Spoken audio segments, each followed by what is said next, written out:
Hello everyone. तो आप सबको पता है कि हमारा यूपी टेट का एग्ज़ाम जो है वो बहुत करीब है और 2 3 4 में हमारा एग्ज़ाम होने वाला है। तो आज हमारा हो गया है 28 या 29, आज हमारा 29 है। डेट का ख्याल इसलिए नहीं रहता क्योंकि डेट हम कभी कोई काम ही नहीं पड़ता। तो आज 29 है और हमारा एग्ज़ाम दो से स्टार्ट है।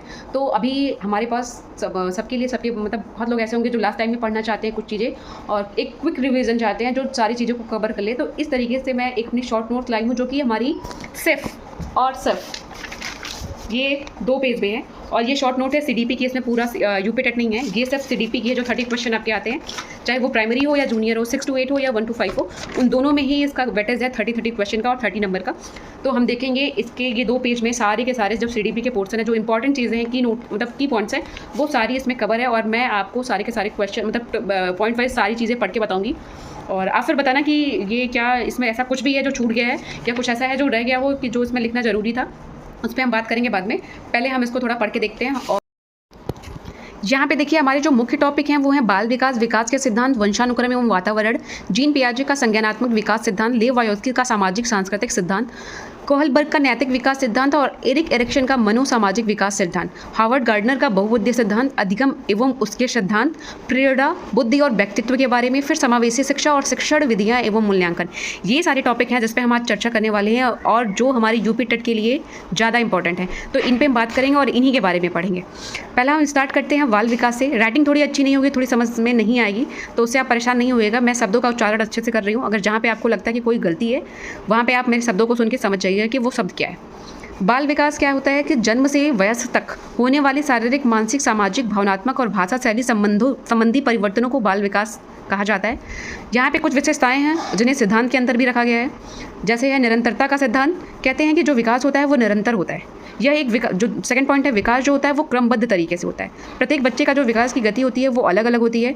विकास सामान्य से विशिष्ट की ओर होता है, सरल से जटिल की ओर होता है। विकास जो होता है सिर से पैर की ओर होता है। जैसे एक शब्द में क्या कहते हैं ये आप हमें बताएंगे। केंद्र से बाहर की ओर होता है, इसे भी एक शब्द में क्या कहते हैं ये आप हमें बताएंगे। ये दोनों क्वेश्चन आपके लिए हैं, तो आप हमें इस चीज़ को बताएंगे। नेक्स्ट है यहाँ पे एक नोट्स है छोटी, जो विकास होता है वो वंशानुक्रम और वातावरण दोनों से प्रभावित होता है। नेक्स्ट है यहाँ पे देखिए बुद्धि और विकास में अंतर। तो बुद्धि क्या होती है, वृद्धि और विकास में अंतर। तो वृद्धि क्या होती है, वृद्धि जो होती है वो शरीर के आकार के बढ़ने को कहते हैं, जबकि जो विकास होता है हमारा शारीरिक, मानसिक, सामाजिक क्षेत्रों में परिवर्तन होता है। वृद्धि को मापा जा सकता है जबकि विकास को पूरी तरह नहीं मापा जा सकता। वृद्धि मात्रात्मक होती है जबकि जो विकास हमारा होता है वो गुणात्मक और मात्रात्मक दोनों तरीके का होता है। वृद्धि जो होती है एक सीमा तक होती है, मतलब एक समय सीमा इसकी होती है, जबकि जो हमारा विकास होता है वो जीवन भर होता है। लोग कहते हैं ना जो हमारा जो शारीरिक विकास है, व्यक्ति का विकास जो है वो 18 तक होता है, 18 साल तक थोड़ा बहुत करके होता है, जबकि जो हमारा विकास होता है वो जीवन भर होता है। नई नई चीज़ें सीखना, उन्हें नए नए व्यवहार करना, ये सारी चीज़ें जो हमारा है वो जीवन पर्यंत चलता रहता है। तो विकास एक जीवन पर्यंत चलने वाली प्रक्रिया है, जबकि जो वृद्धि है वो क्या है, एक समय सीमा तक होती है। नेक्स्ट देखते हैं आगे। देखिए आगे है पियाजे का संज्ञानात्मक विकास। इसकी 4 अवस्थाएं हैं। 0 से 2 साल तक संवेदी गत्यात्मक, जिसे सेंसरी मोटर कहते हैं। इंद्रियों से, इसमें क्या होता है कि इंद्रियों, बच्चा क्या करता है, इंद्रियों से देखकर, सुनकर, छूकर चीज़ों को समझता है। इसमें वस्तु स्थायित्व, कभी कभी क्वेश्चन पूछता है जो वस्तु स्थायित्व की अवस्था है वो कौन सी अवस्था में आती है पियाजे के अनुसार। तो उसका आंसर होगा कि वो 0 से 2 संवेदी गत्यात्मक अवस्था में आती है। ये पहली अवस्था होती है। दूसरी अवस्था है जो 2 से 7 साल की है, जिसे हम कहते हैं पूर्व संक्रियात्मक अवस्था। इसमें बच्चा कल्पना करना, आत्मकेंद्रित सोच उत्पन्न करना, भाषा का विकास करना शुरू कर देता है। 7 से 11 वर्ष की जो अवस्था है वो मूर्त संक्रियात्मक होती है। ये कॉन्क्रीट ऑपरेशनल होता है, जो जिसमें बच्चे की तार्किक सोच, वर्गीकरण, संरक्षण और क्रमबद्धता का विकास होता है। ये जो चौथी अवस्था है हमारे पियाजे के अनुसार वो है 11 वर्ष से ऊपर, जिसे औपचारिक संक्रियात्मक कहते हैं। इसमें अमूर्त सोच विकसित होती है, समस्या समाधान के विचार उत्पन्न होते हैं और वैज्ञानिक और इंजीनियरिंग सोच का विकास होता है इस अवस्था में। तो पियाजे के अनुसार जो हमारा 4 अवस्था है वो यही चारों है। 0 से 2 वर्ष, 2 से 7 वर्ष, 7 से 11 वर्ष और 11 से ऊपर के वर्ष को। वाइगोस्की का सिद्धांत जो होता है वो सामाजिक संपर्क से सीखना। वाइगोस्की बोलते हैं कि जो बच्चा है वो सामाजिक संपर्क से सीखता है। इसमें भाषा का महत्वपूर्ण योगदान होता है। वाइगोस्की ने 2 कॉन्सेप्ट दिए थे, जेपीडी जिसे जोन ऑफ प्रॉक्सिमल डेवलपमेंट कहते हैं, और स्कैफोल्डिंग। इसमें क्या होता है, शिक्षक द्वारा सहायता देकर के बच्चों में विकास किया जाता है। अगला है कोहलबर्ग का नैतिक सिद्धांत। कभी कभी पूछता है जो शिक्षा संबंधी नैतिक सिद्धांत है वो किसके द्वारा प्रस्तुत किया गया है, तो वो होता है कोहलबर्ग के अनुसार। इसमें 3 स्तर होते हैं, प्री कन्वेंशनल, कन्वेंशनल और पोस्ट कन्वेंशनल, पूर्व परंपरागत, परंपरागत और उत्तर परंपरागत। जैसे पूर्व परंपरागत में पूर्व परंपरागत में क्या होता है, बच्चा जो सही गलत का निर्णय होता है वो दंड और पुरस्कार के आधार पर लेता है। जैसे अगर बच्चे को कहा जाता है ना कि होमवर्क इसलिए करना है क्योंकि आपको अगर आपने होमवर्क किया तो आपको चॉकलेट मिलेगा, तो बच्चा पुरस्कार से खुश होकर के जल्दी जल्दी अपने होमवर्क को पूरा कर लेता है। तो ये अवस्था जो हमारी होती है वो प्री कन्वेंशनल होती है। कन्वेंशनल क्या होती है, इसमें समाज के नियम कानून का पालन किया जाता है। जैसे गुड गर्ल और बैड गर्ल का नहीं होता है, गुड बॉय और बैड बॉय का जो कॉन्सेप्ट होता है वो इसी कन्वेंशनल एज में होता है। अगला है पोस्ट कन्वेंशनल में क्या होता है, इसमें नैतिक सिद्धांतों और मानव मूल्यों के आधार पर निर्णय लिया जाता है। जैसे कोई कार्य अगर अच्छा है तो भले ही वो नैतिक मूल्य के नैतिक सिद्धांत पर आधारित है, सही कार्य है तो वो सही कहा जाएगा। अगला है एरिक्सन का मनोसामाजिक सिद्धांत विकास, इसमें 8, इसका ज़्यादा इंपॉर्टेंट कुछ इसमें यही है कि एरिक्सन ने मनोसामाजिक विकास में 8 अवस्थाओं को वर्णित किया है। जैसे 0 से 1 वर्ष शैशव अवस्था, फिर 1 से 3 वर्ष प्रारंभिक बाल्यावस्था, 3 से 6 वर्ष पूर्व विद्यालय अवस्था, 6 से 12 वर्ष विद्यालय अवस्था, 12 से 18 वर्ष किशोरावस्था, उसके बाद 18 से 40 वर्ष युवा अवस्था, फिर 40 से 65 वर्ष प्रौढ़ अवस्था, वृद्धावस्था, उसके बाद आएगी 65+ वालों की अवस्था जो होती है वो वृद्धावस्था। तो ये सारी चीज़ें यहाँ पे ट्रिक याद करने की ये है कि पहले अवस्था में विश्वास, फिर स्वायत्तता, फिर पहल, फिर परिश्रम, फिर पहचान, फिर निकटता, फिर सृजनशीलता, उसके बाद लास्ट में है अखंडता। ठीक है, तो यहाँ तक का ये पॉइंट है हमारा। और इसका सबसे इंपॉर्टेंट क्वेश्चन इसमें यही बन सकता है कि इरेक्शन का जो मनोसामाजिक विकास है उसकी कितनी अवस्थाएं हैं, तो उसकी 8 अवस्थाएं, और पहली अवस्था शैशव अवस्था है, लास्ट अवस्था जो है हमारी वो वृद्धावस्था है। ठीक है, देखिए अब ये हमारा 3rd पेज है, हमारा 2 पेज हो चुका है, 3rd पेज ये हमारा है। गार्डनर का बहुबुद्धि सिद्धांत जो है इसमें 8 प्रकार की बुद्धि की बात की गई है। बुद्धि पहला हमारा पॉइंट है इसमें बुद्धि, फिर उसमें किसमें रुचि होती है, लास्ट है उदाहरण।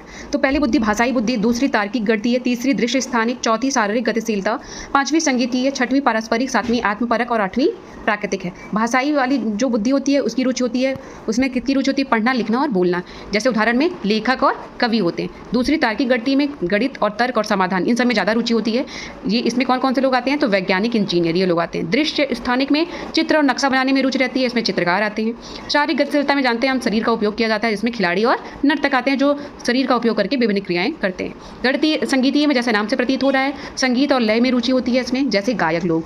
अगला है पारस्परिक, जैसे दूसरों को समझना, ये शिक्षक और नेता का कार्य होता है। आत्मपरक, स्वरों को समझना, ये दार्शनिक और लेखक इसके अंतर्गत आते हैं। प्राकृतिक की बात की जाए तो प्रकृति, पौधे और जानवर, इसमें प्राकृतिक चीज़ें आती हैं, और ये इसका उदाहरण है किसान। अगले की बात करें हम लोग तो अधिगम क्या होता है। अधिगम पॉइंट हमारा, अधिगम होता है अनुभव के कारण व्यवहार में स्थायी परिवर्तन। कभी कभी ये कथन और कई सारे स्टेटमेंट के साथ दे देता है कि अधिगम क्या होता है, अनुभव के कारण व्यवहार में स्थायी परिवर्तन होता है, पूछ देता है इनमें से कौन सा सही है, तो ये वाला ऑप्शन स्थायी परिवर्तन वाला सही होगा, इसे आप गलत मत करिएगा। तो इसमें कुछ लोगों के सिद्धांत दिए गए थे जिसमें से कुछ मुख्य हैं। थॉर्नडाइक ट्रायल एंड एरर, प्रयास एवं त्रुटि का सिद्धांत, इन्होंने 3 इसके नियम बताए, तत्परता का नियम, अभ्यास का नियम और प्रभाव का नियम। दूसरा है पावलोव, इन्होंने क्लासिकल कंडीशनिंग जिसे हम लोग शास्त्रीय अनुबंधन सिद्धांत कहते हैं। तो पावलोव ने क्या किया था, कुत्ते पे प्रयोग किया था, और इसके अनुसार इन्होंने 4 शब्द दिए थे, जैसे अनकंडीशनल स्टिमुलस, अनकंडीशनल रिस्पॉन्स, फिर उसके बाद आएगा कंडीशनल स्टिमुलस, कंडीशनल रिस्पॉन्स। तो अनकंडीशनल स्टिमुलस कुत्ते में प्रयोग में क्या हुआ था, तो इसमें बात करते हैं पहले कि स्टोरी की तरफ। कुत्ते के प्रयोग में इन्होंने क्या किया था कि पहले कुत्ते को क्या करते थे ये कि पहले कुत्ते को भोजन देने के लिए उसके सामने ये लोग क्या करते थे, घंटी बजाते थे, और घंटी बजाने के बाद भोजन रखा जाता था थाली में। फिर कुत्ता क्या करता था, उस भोजन को देख करके अपनी लार टपकाता था।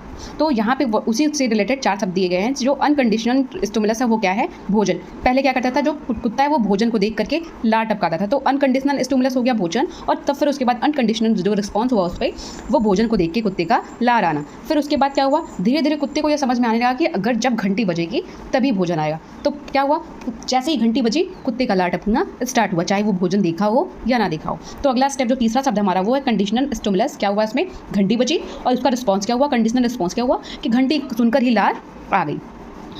नेक्स्ट है इसमें देखिए अधिगम के सिद्धांत में स्कीनर का ऑपरेंट कंडीशनिंग सिद्धांत, जो कि क्या है, सक्रिय अनुबंधन सिद्धांत जिसे कहते हैं, और इसे एक नाम से और जाना जाता है कि इंस्ट्रूमेंटल कंडीशनिंग। स्कीनर ने कबूतर और चूहे दोनों पे प्रयोग किया था, और इन्होंने बताया था कि जो व्यवहार है उसके परिणाम से नियंत्रित होता है।